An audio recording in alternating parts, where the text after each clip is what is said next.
விதியின் வசத்தால் திருமண பந்தத்திற்குள் இணைந்த இரு உள்ளங்கள் தங்களையும் அறியாமல் காலப்போக்கில் உயிரோடு உயிராகி போன காதல் காவியம் என்னுயிரே செல்லம்மா. கதையில் உங்களுடன் இணைவது நான் குமுதா மகேஷ். சென்னை பெசன்ட் நகரில் விரல் விட்டு எண்ணி சொல்லிவிடக்கூடிய சகல வசதிகளுடன் கூடிய பெரிய பங்களா வீடுகளில் ஒன்று தேவரூபனின் மாளிகை. அவன் சொந்த சம்பாத்தியத்தில் 25,000 சதுர அடியில் இந்தியாவின் மிக பிரபலமான ஆர்கிடெக்ட் ரவிவர்மனை வைத்து சகல வசதிகளுடன் பிரம்மாண்டமாக கட்டிய வீடு.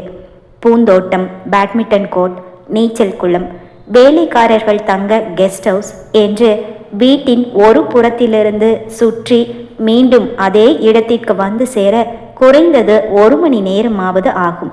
வீட்டை சுற்றிலும் 10 அடி உயரத்திற்கு பெரிய மதில் சுவர், இரும்பினால் செய்யப்பட்ட பெரிய நுழைவாயில். தேவாவிற்கு தொழிலில் நிறைய எதிரிகள் உண்டு. அதனால் நுழைவாயிலுக்கு வெளியில் கருப்பு உடை அணிந்த இருவர், அதேபோல் கேட்டிற்கு உள்ளேயும் 10 அடி தூரத்தில் 2 மெய்காப்பாளர்கள். அந்த வீட்டிற்குள் ஒரு எறும்பு கூட அவர்கள் பார்வையிலிருந்து தப்பி உள்ளே வந்து விட முடியாது. அதிகாலை 5 மணி. வீட்டை சுற்றிலும் பறந்து விரிந்து வளர்ந்திருந்த மரங்களில் தங்கள் கூடுகளை அமைத்திருந்த பறவைகளின் ரீங்கார ஒளி செவிகளை இனிமையாக்க தன் தூக்கம் கலைந்து கண்களை லேசாக திறந்து சுவர் கடிகாரத்தில் மணியை பார்த்தான் தேவா. மணி 5 என காட்டியது. எப்போதும் போல் 5:30 மணிக்கு வைத்திருந்த அலாரத்தை ஆஃப் செய்துவிட்டு எழுந்தவன் பல் துலக்கி முகம் கழுவி பூந்த்வாலையில் முகத்தை துடைத்தபடியே அந்த ஆளுயர கண்ணாடியின் முன் நின்று தன் படிக்கட்டு தேகத்தை பார்த்து கொண்டான். 6 அடிக்கும் அதிகமான உயரம், கட்டுமஸ்தான தேகம், பெரிய நெற்றி, அடங்க மறுத்து நெற்றியில் புரண்டு விழும் கேசம், அடர்ந்த கருமையான புருவங்கள், பார்ப்பவர்களை வசீகரிக்கும் காந்த கண்கள், கூரிய நாசி, சிரிப்பதற்கே கூலி கேட்கும் உதடுகள், சதைப்பற்றுடன் கூடிய இறுகிய புஜங்கள். கண்ணாடியை பார்த்தபடியே தன் பிடரி கேசத்தை வருடி கொண்டவன் காலர் இல்லாத ஆம்கட் ஸ்போர்ட்ஸ் டிஷர்ட் ட்ராக் அணிந்து அன்றைய நாளின் உடற்பயிற்சிக்கு தயாரானான்.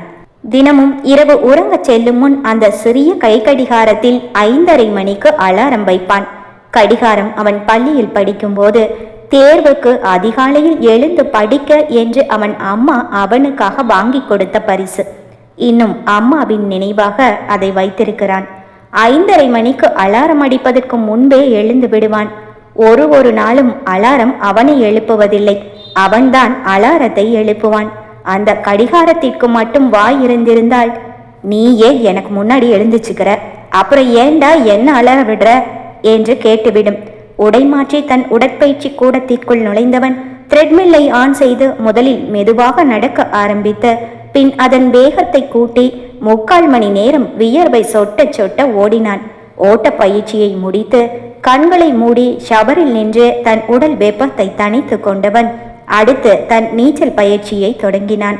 மிதமான வேகத்தில் 3/4 மணி நேர பயிற்சி. உடலோடு மனமும் சேர்ந்து புத்துணர்ச்சி அடைய பயிற்சிகள் முடித்து தன் அறைக்கு வந்து குளித்து அன்றைய நாளிதழை கையில் எடுத்து அதில் பிசினஸ் பக்கங்களை புரட்டியபடியே உணவு மேஜையில் அமர்ந்தான். தேவா தம்பி, இந்தாங்க காஃபி என்று பால் சேர்க்காத சர்க்கரை இல்லாத பிளாக் காஃபியை அவன் முன் நீட்டியபடியே நின்றிருந்தாள் பொன்னி. 50 வயதை கடந்திருக்கும் பெண். தேவா வீட்டில் சமையல் செய்பவர். அத்தனை சமையலும் அவளுக்கு அத்துப்படி. யாருக்கு என்ன பிடிக்கும் என்று பார்த்து பார்த்து சமைப்பவள். அவள் ஒருத்தி மட்டுமல்ல, அவளுக்கு உதவி செய்ய இன்னும் 4-5 வேலைக்காரர்கள் உடன் இருக்கிறார்கள். பவ்யமான முகத்துடன் தன் முன் காஃபியை நீட்டிக்கொண்டே நின்றிருந்த பொன்னியை பார்த்து லேசாக தலையசைத்துவிட்டு அவள் கொடுத்த காஃபியை வாங்கி கொண்டான் தேவா. பொன்னியின் முந்தானையை பிடித்தபடி அவள் பின்னால் கலங்கிய கண்களுடன் நின்றிருந்தாள் மலர்விழி. பொன்னியின் 15 வயது மகள். பள்ளியில் 10ஆம் வகுப்பு படிக்கிறாள். பல வருடங்கள் குழந்தை இல்லாமல் காக்க வைத்து கந்தனின் அருளால் பிறந்தவள். பொன்னியின் கணவன் 5 வருடங்களுக்கு முன் மாரடைப்பில் இறந்துவிட தேவாதான் மலர்விழிக்கு ஃபீஸ் கட்டி பெரிய பள்ளி ஒன்றில் படிக்க வைத்து கொண்டிருக்கிறான். பொன்னிக்கும் மலருக்கும் தேவாவின் மேல் எப்போதும் பெரிய மரியாதை உண்டு. நாளிதழை பார்த்தபடியே தேவா காஃபியை குடித்து கொண்டிருக்க பொன்னி தேவாவை பார்த்தபடியே தயங்கி நின்றிருக்க அவர்கள் இருவரையும் நிமிர்ந்து பார்த்தவன், என்ன, என்கிட்ட ஏதாவது சொல்லணுமா? மெல்லிய குரலில் கேட்டான். ஆமா தம்பி, அது என்று பொன்னி தயங்க, மலர், இங்க என் முன்னாடி வந்து நில்லு.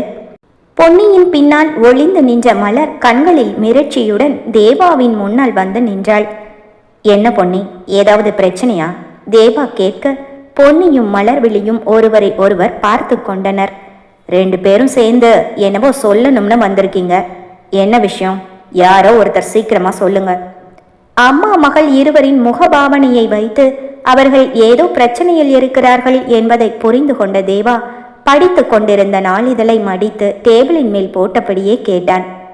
அது சார், நான் தினமும் ஸ்கூலுக்கு போகும்போதும் வரும்போதும் ஒரு காலேஜ் பையன் என் பின்னாடியே வர்றான். என்னை பாதி வழியில் நிறுத்தி என் கையை பிடிச்சு என்னென்னவோ தப்பா பேசுகிறான். எனக்கு ரொம்ப பயமாக இருக்கு.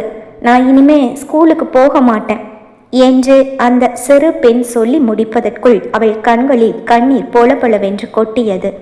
தன் கண்களை சுருக்கி எதையோ யோசித்த தேவா, அவன் பேர் என்ன, எத்தனை மணிக்கு வருவான் என்று அவன் விவரங்களை கேட்டுக்கொண்டு, இன்னைக்கு நீ எப்பவும் போல ஸ்கூலுக்கு போ, அவனை நான் பார்த்துக்கிறேன். இனிமே அவன் மட்டும் இல்லை, வேற யாருமே உன்கிட்ட வம்பு பண்ண மாட்டாங்க.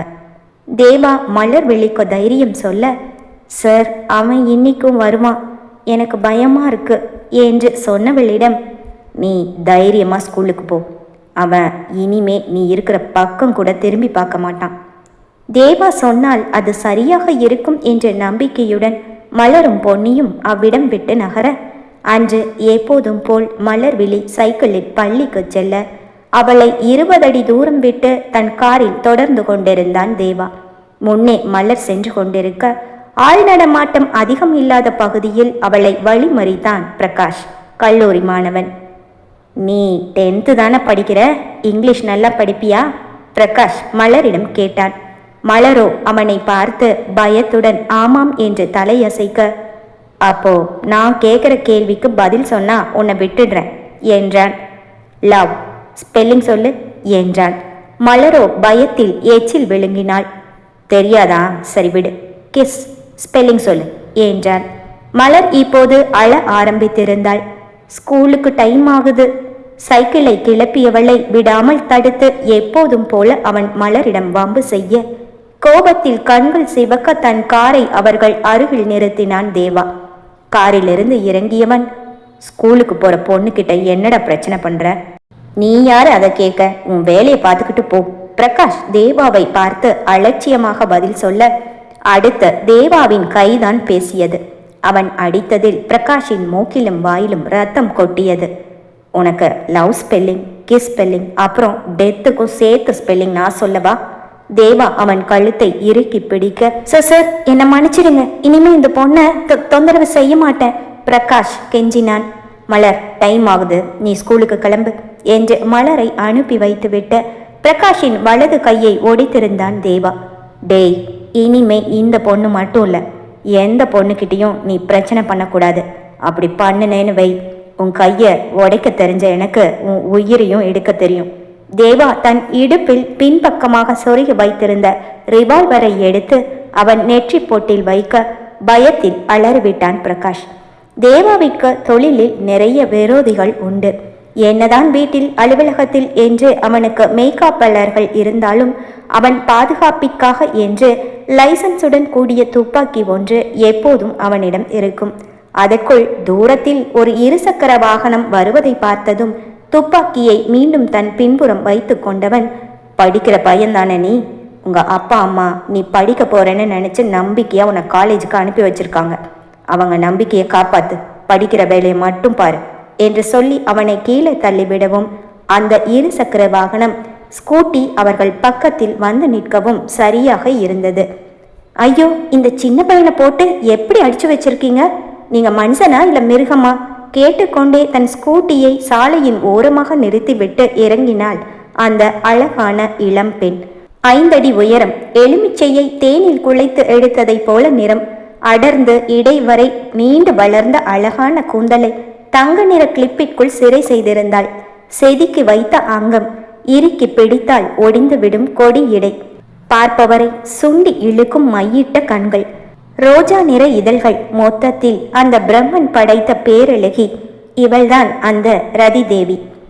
ஹலோ, யார் சார் நீங்க? கொஞ்சம் கூட மனசாட்சியே இல்லாம இப்படியா உயிர் போற அளவுக்கு அடிப்பீங்க? அவள் கேட்க, தேவா தன் பாக்கெட்டில் கைகளை விட்டபடி அவளுக்கு முதுகு காட்டி நின்றிருந்தான். கடும் கோபத்தில் இருந்தவன் தன்னுடன் பேசுபவள் ஒரு பெண் என்பதால் தான் அமைதி காத்து அப்படியே நின்றிருந்தான். அடிபட்டு கிடந்த பிரகாஷின் அருகில் சென்று பார்த்தாள் ரதி. தன் ஸ்கூட்டியில் இருந்த முதலுதவி பெட்டியை எடுத்து வந்து அவனுக்கு முதலுதவி செய்தாள். அவனுக்கு தண்ணீர் கொடுத்து சாலையில் வந்து கொண்டிருந்த ஆட்டோ ஒன்றை அழைத்து அவனை ஏற்றிவிட்டு மருத்துவமனைக்கு செல்லுமாறு அனுப்பி வைத்தாள். அவளுக்கு முகம் காட்டாமல் நடப்பது எதையும் கண்டுகொள்ளாமல் நின்றிருந்த தேவாவை பார்த்தவள் அவன் முன்னே வந்து நின்றாள். உங்க கையிலையும் அடிபட்டிருக்கு, கையை காட்டுங்க, ஃபர்ஸ்ட் எய்ட் பண்ணணும் என்றாள். அவனோ அவளை சிறிதும் கண்டுகொள்ளாமல் இறுகி போன முகத்துடன் சிலையாக நின்றிருக்க, உங்ககிட்ட தான் பேசுற என்றவள் அவனிடமிருந்து பதில் எதுவும் வராமல் போகவே அவன் கையை பிடித்து ரத்தத்தை துடைத்து மருந்து போட்டு பேண்டேஜ் சுற்றினாள். தேவா அவளை பார்க்காமல் பிரகாஷை ஏற்றி செல்லும் ஆட்டோவையே வெறித்து பார்த்தபடி நின்று கொண்டிருந்தான். நீங்க எவ்வளவுதான் பலசாலியா இருந்தாலும் எல்லாரும் உங்ககிட்ட எப்பவுமே அடி வாங்கிட்டு இருக்க மாட்டாங்க. உங்களையும் திருப்பி அடிக்க ஒருத்த வருவான்.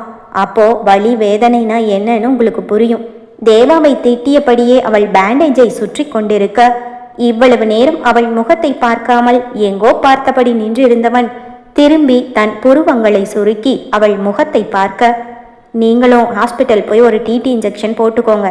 அவள் சொல்லி முடிக்கும் முன் அவளை ஏற இறங்க பார்த்துவிட்டு அமைதியாக அவள் சுற்றிய பேண்டேஜை கலற்றி அவள் கையிலேயே கொடுத்துவிட்டு தன் காரில் ஏறி பறந்தான். திமிர் பிடிச்ச ரவுடியா இருப்பான் போல. இவனுக்கு போய் நான் ஃபர்ஸ்ட் எய்ட் பண்ண பாரு, என்ன சொல்லணும். அவன் கலட்டிய பேண்டேஜை சாலை ஓரத்தில் இருந்த குப்பை தொட்டியில் போட்டுவிட்டு தேவாவை மனதில் திட்டிக் கொண்டே தன் ஸ்கூட்டியை எடுத்துக்கொண்டு மருத்துவமனைக்கு கிளம்பினாள் ரதி தேவி. பிஎஸ்சி நர்சிங் படித்துவிட்டு ஒரு தனியார் மருத்துவமனையில் அவசர சிகிச்சை பிரிவில் கடந்த 2 வருடங்களாக வேலை செய்கிறாள். அப்பா ராஜன், அம்மா ஜானகி, அண்ணன் ரஞ்சித், அண்ணி அகல்யா, தங்கை ராகினி தேவி. இவர்கள்தான் அவள் உறவு குடும்பம். அண்ணன் ரஞ்சித் ஒரு தனியார் நிறுவனத்தில் வேலை செய்கிறான். அவர்கள் குடும்பம் ஒரு காலத்தில் செல்வச் செழிப்புடன் வாழ்ந்து பின் அப்பாவின் தொழில் சரிவினால் எல்லாவற்றையும் இழந்து இப்போது மிடில் கிளாஸ் வாழ்க்கை வாழ்ந்து கொண்டிருக்கும் வாழ்ந்து கெட்ட குடும்பம். அண்ணன் ரஞ்சித்திற்கு திருமணமாகி 1 வருடம்தான் ஆகிறது. அவன் மனைவி அகல்யா இப்போது 3 மாதம் கர்ப்பமாக இருக்கிறாள். ரதியின் தங்கை ராகினி தேவி அவளை விட 2 வயது சிறியவள். கல்லூரியில் படித்து கொண்டிருக்கிறாள். ரதி மிகவும் துடுக்குத்தனமானவள். அப்பா செல்லம். ராஜன் அவளுக்கு வேண்டியவற்றையெல்லாம் பார்த்து பார்த்து செய்வார். அவளும் தன் குடும்பத்தின் மேல் உயிரையே வைத்திருக்கிறாள். அவள் அப்பா செல்லம் என்பதாலோ என்னவோ அம்மா ஜானகிக்கு மகன் ரஞ்சித்தையும் கடைக்குட்டி ராகினியையும் மிகவும் பிடிக்கும். வீட்டில் 3 பிள்ளைகளில் சிறு வயதிலிருந்தே ஜானகியிடம் அதிகம் திட்டு வாங்குவது ரதி தேவிதான். ஆனாலும் அம்மா திட்டுவதையெல்லாம் அவள் கண்டுகொள்வதே கிடையாது. மருத்துவமனையில் மதிய உணவு இடைவேளை. தோழி ரேணுகாவுடன் சேர்ந்து மதிய உணவை சாப்பிட்டு கொண்டிருந்தாள் ரதி. இன்னைக்கு காலையில் ஆப்ரேஷன் இருக்குன்னு தெரிஞ்சும் ஏண்டி லேட்டாக வந்த? சீஃப் டாக்டர் நீ வர லேட்டானதும் ரொம்ப டென்ஷன் ஆயிட்டாரு. தினமும் 9 மணி டியூட்டிக்கு 8:30 வந்துடுவ. இன்னைக்கு என்னாச்சு என்று ரேணுகா கேட்க, அதை ஏண்டி கேட்குற? வர வர இந்த ரவுடி பயலுங்க தொல்லை ரொம்ப அதிகமாயிடுச்சு. இன்னைக்கு நடு ரோட்ல ஒருத்த பெரிய கார் கோட்டு சூட்டுன்னு பார்த்தா படிச்சுவ மாதிரி தான் இருந்தான். ஆனா ஒரு காலேஜ் பையனை போட்டு கண்ணு மண்ணு தெரியாம அடிச்சிட்டு இருந்தான். பாவம் அந்த பையன். நான் மட்டும் சரியான நேரத்துக்கு அங்கே வரலன்னா அந்த பையனை அடிச்சே கொண்டு இருப்பான். நல்ல வேலை அவனுக்கு ஒன்றும் ஆகலை. அந்த பையனுக்கு தண்ணி கொடுத்து ஃபர்ஸ்ட் எய்ட் பண்ணி ஹாஸ்பிட்டலுக்கு அனுப்பி வச்சேன். அதான் லேட் ஆயிடுச்சு என்று ரதி சொல்ல, உனக்கு எதுக்குடி இந்த வேண்டாத வேலை? நீ இந்த மாதிரி பண்ணுறதுக்கு தான் உங்கள் அம்மா உன்னை திட்டிக்கிட்டே இருக்காங்க. நீ பாட்டுக்கு தேவையில்லாத விஷயத்தில் நுழைஞ்சு பிரச்சனையை விலை கொடுத்து வாங்கிடாத. அதெல்லாம் பெரிய எடுத்த பிரச்சனையாக இருக்கும் என்று சொன்ன ரேணுகா சாப்பிட்டு கொண்டே ரதிக்கு புத்திமதிகள் சொல்ல, கண்ணுக்கு முன்னாடி அப்படி ஒரு அநியாயம் நடக்கும்போது அதை பார்த்துக்கிட்டு கண்ணை மூடிக்கிட்டு கண்டும் காணாமல் என்னால் வர முடியாது. சாப்பிட்டு முடித்து தண்ணீரை பருகியபடியே சொன்னாள் ரதி. அதற்குள் மதிய உணவு நேரம் முடிந்துவிட இருவரும் அவரவர் வேலைகளை பார்க்க சென்று விட்டனர். இது நடந்து 4 நாட்களுக்கு பிறகு தேவரூபன் குரூப் ஆஃப் இண்டஸ்ட்ரீஸ் என்ற பெரிய பெயர் பலகை பொறித்த அந்த 8 மாடி வானுயர்ந்த கட்டிடம் அவன் பெயர் இருப்பதாலோ என்னவோ கம்பீரமாக காட்சி அளித்தது. அலுவலக வாசலில் பெரிய சலசலப்பு. அலுவலகத்தில் வேலை செய்பவர்கள் அத்தனை பேரும் ஒன்றாக கூடியிருந்தார்கள். நம்ம ஆஃபீஸில் இதுவரைக்கும் யாரும் இப்படி நடந்துக்கிட்டதே கிடையாது. தேவா சாருக்கு மட்டும் இது தெரிஞ்சா அவ்வளவுதான். இன்னும் கொஞ்ச நேரத்தில் அவர் வந்துடுவார், என்ன நடக்க போகுதோ என்று அங்கு இருந்தவர்களில் ஒரு பெண் கூற, இவன் புதுசாக வேலைக்கு சேர்ந்திருக்கான்ல, அதான் நம்ம சாரை பற்றியும் ஆஃபீஸை பற்றியும் தெரியாமல் இப்படியெல்லாம் நடந்துட்டு இருக்கான். சார் வந்தா இவனை உண்டு இல்லைன்னு பண்ண போறாரு என்று இன்னொருவள் கூற, அந்த கூட்டத்தின் நடுவில் 20 வயது இளம்பெண் கண்களில் கண்ணீரோடு நின்றிருக்க, அவளுக்கு பக்கத்தில் பயத்தில் நடுங்கியபடியே 40 வயது ஆண் ஒருவர் நின்றிருந்தான். தேவா காலை உணவிற்காக டைனிங் டேபிளில் உட்கார்ந்திருந்தான். அவனுக்கு பிடித்த வெங்காய பணியாரம் 2 வாய் சாப்பிட்டிருப்பான். அவன் மொபைல் போன் அடித்தது. அதில் மேனேஜர் கேசவன் என்று ஒளிர்ந்த பெயரை பார்த்ததும் சாப்பிட்டு கொண்டே போனை இடது கையில் எடுத்தான். மறுபக்கம் மேனேஜர் ஏதோ சொல்ல அவன் முகம் சுருங்கியது. வாட் நான்சென்ஸ், யார் அவன்? கேட்டவனின் கண்கள் கோபத்தில் சிவந்து போனது. சரி, போனை வைங்க, நான் உடனே கிளம்பி வரேன் என்று சாப்பிடாமல் அப்படியே எழுந்து கொள்ள பாட்டி பத்மாவதியும் அக்கா அபிராமியும் தடுத்தனர். தேவா, உனக்கு எத்தனை வாட்டி சொல்லியிருக்கேன், என்ன வேலை இருந்தாலும் காலையில் சாப்பிடாம போகக்கூடாதுன்னு. அக்கா அபிராமி அவன் கையை பிடிக்க, அக்கா, ஆஃபீஸில் ஒரு முக்கியமான பிரச்சனை, ரொம்ப அர்ஜென்ட், நான் போயே ஆகணும் என்று அவள் கையை விலக்கிவிட்டு நடந்தவன் கை கழுவி கார் சாவியை எடுத்துக்கொண்டு அந்த உயர்தர சொகுசு காரில் ஏறினான். அவன் ஒரு விஷயத்தை முடிவு செய்து விட்டால் யாருக்காகவும் எப்போதும் அதை மாற்றிக்கொள்ள மாட்டான் என்பதை உணர்ந்த பாட்டியும் அபிராமியும் அவனை தடுக்க வழி தெரியாமல் கம்பீரமாய் நடந்து செல்லும் அந்த 6 அடி ஆண்மகனை அமைதியாய் பார்த்துவிட்டு தலையசைத்து உள்ளே சென்றனர். தேவாவின் வீட்டிற்கும் அவன் அலுவலகத்திற்கும் தூரம் ஒன்றும் இல்லை. இந்த பக்கம் வீடு, அந்த பக்கம் அலுவலகம், இடையில் ஒரு 2 வழி சாலை மட்டுமே. காரில் சென்றால் 2 நிமிடங்கள் தான் ஆகும். இப்போது அவன் காரை செலுத்திய வேகத்தில் அடுத்த 1 நிமிடத்தில் எதிரில் இருந்த அலுவலகத்தை அடைந்திருந்தான். அவன் கார் அலுவலக வாசலை அடைந்ததும் 2 காப்பாளர்களும் ஆளுக்கு ஒரு கேட்டை வேகமாய் திறக்க தேவாவின் கார் உள்ளே சீறி பாய்ந்தது. கார் உள்ளே வந்ததும் அத்தனை நேரம் கூட்டத்தில் இருந்த சலசலப்பு காணாமல் போயிருந்தது. தேவா காரை விட்டு இறங்கியதும் அவனுக்காகவே வெளியில் காத்து கொண்டிருந்த டிரைவர் கார் சாவியை வாங்கி கொண்டு காரை பார்க்கிங்கிற்கு எடுத்து சென்றான். கூட்டத்தில் ஒருவனாக நின்றிருந்த பியூன் ஓடி வந்து தேவாவின் ஆபீஸ் பேக்கை வாங்கி கொள்ள அந்த கருப்பு நிற உட்லன் ஷூவின் சத்தம் டக் டக் என்று ஒலிக்க அலுவலக ஆட்கள் குழுமி இருந்த இடத்திற்கு வந்து நின்றான் தேவா. அவன் அருகில் ஓடிச் சென்ற மேனேஜர் அவன் காதில் ஏதோ கிசுகிசுக்க கூட்டத்தின் மத்தியில் நின்றிருந்த அந்த ஆணையும் பெண்ணையும் பார்த்தபடியே மேனேஜர் சொன்னதை கேட்டுக்கொண்டிருந்தவன் அவர்கள் அருகில் வந்து நின்றான். அவர்களை சுற்றி குழுமி இருந்த கூட்டம் தேவாவிற்கு வழி விட்டு நகர்ந்து கொள்ள, என்ன மிஸ்டர் சேகர், இவங்க சொல்றதெல்லாம் உண்மையா? எரித்து விடும் பார்வையுடன் அங்கு கூனி குறுகி நின்றிருந்த 40 வயது ஆண்மகனை பார்த்து தேவா கேட்க, சார், அது நான் இவங்க என்று அவன் நான் குளற, மிஸ் பூங்குடி, நீங்க சொல்லுங்க, என்ன நடந்துச்சு என்று தேவா கேட்க அந்த இளம் பெண்ணோ எதுவும் சொல்லாமல் அழுது கொண்டே நின்றிருந்தாள்.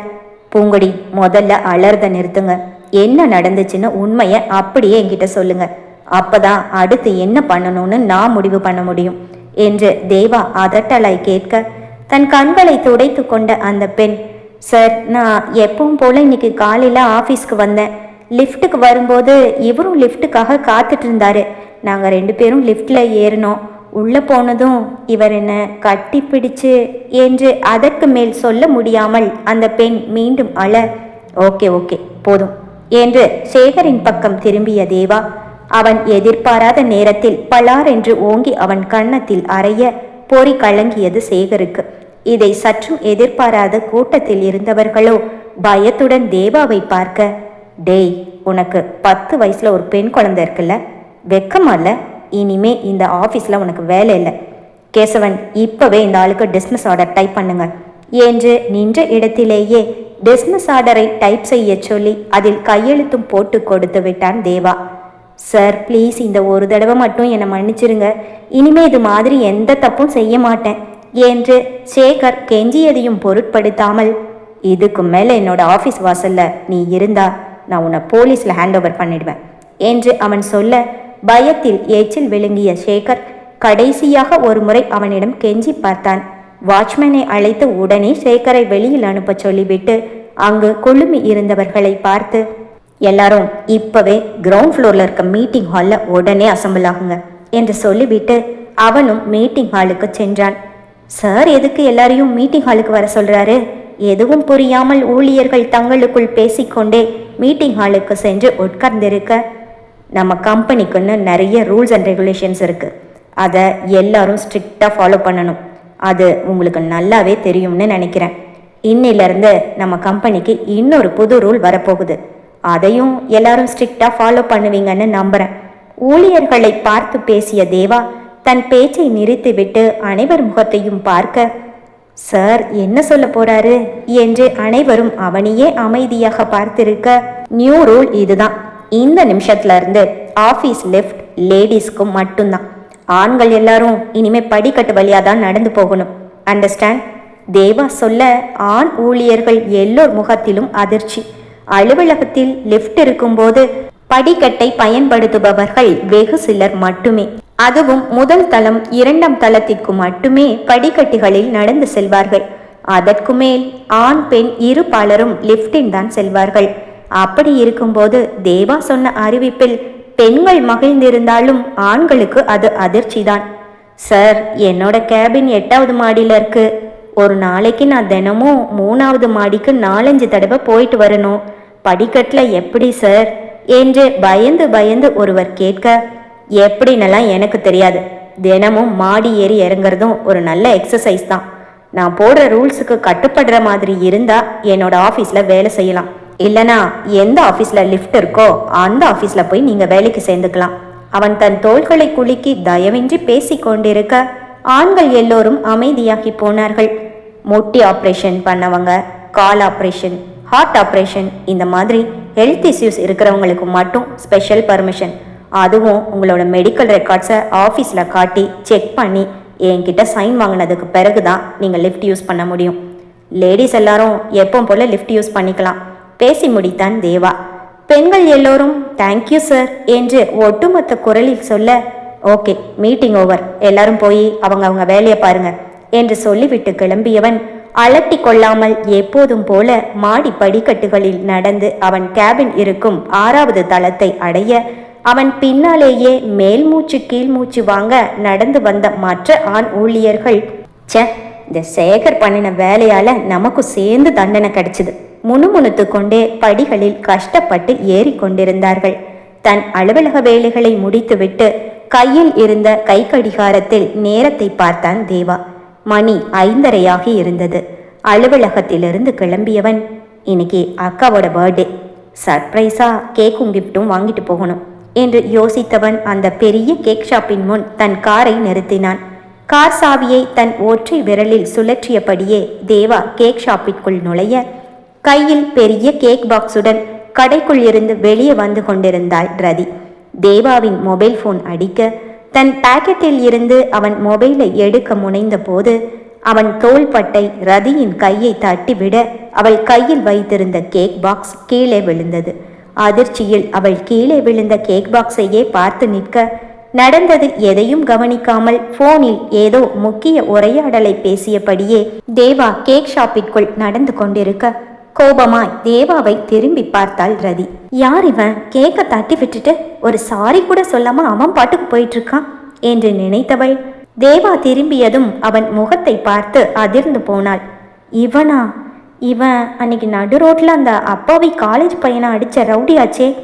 ரதி தேவாவை பார்க்கவும் அவனும் போனை பாக்கெட்டில் வைத்தபடியே திரும்பி அவளை பார்க்கவும் சரியாக இருந்தது.